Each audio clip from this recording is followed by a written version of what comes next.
திமுக கூட்டணியில் இருந்து இந்திய யூனியன் முஸ்லீம் லீக் விலகுவதாக கட்சியின் மாநில தலைவர் காதர் மொஹிதீன் அறிவித்துள்ளார்.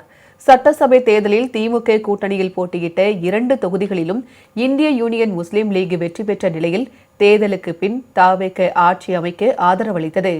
இதனைத் தொடர்ந்து தவேக அமைச்சரவையில் இடம்பெற்றதை அடுத்து தற்போது திமுக கூட்டணியில் இருந்து விலகுவதாக இந்திய யூனியன் முஸ்லீம் லீக் கட்சியின் மாநில தலைவர் காதர் மொஹிதீன் அறிவித்துள்ளார். இதுகுறித்து செய்தியாளர்களிடம் பேசிய அவர், ஸ்டாலின் முதலமைச்சராக வர வேண்டும் என்று IUML தேர்தலில் கடுமையாக உழைத்ததாகவும், ஆனால் எல்லா பக்கமும் விசில் ஊதப்பட்டு தவேக வெற்றி பெற்றதாக தெரிவித்தார்.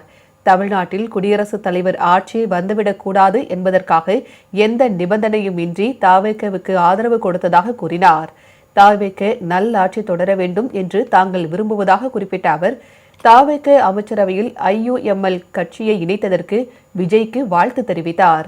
தவேக அரசில் அங்கம் வகிப்பதால் திமுக கூட்டணியில் தொடர்ந்து பயணிக்க முடியாது என்று கூறினார்.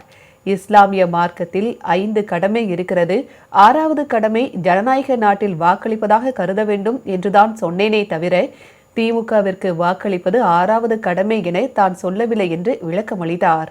இடைத்தேர்தல், உள்ளாட்சி தேர்தல், நாடாளுமன்ற தேர்தல், சட்டமன்ற தேர்தல் என எந்த தேர்தலாக இருந்தாலும் தவேக ஆட்சி தொடர்ந்து நீடிக்க ஒத்துழைப்போம் என அவர் கூறினார்.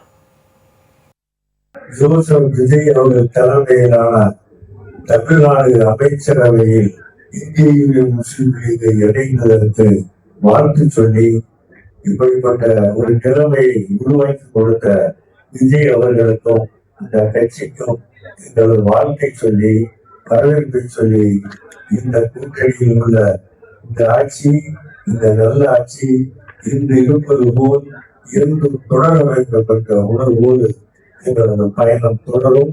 அவரை தொடர்வதற்கான ஒரு தீர்மானத்தை இந்த கூட்டத்தை நான் நிறைவேற்றினேன்.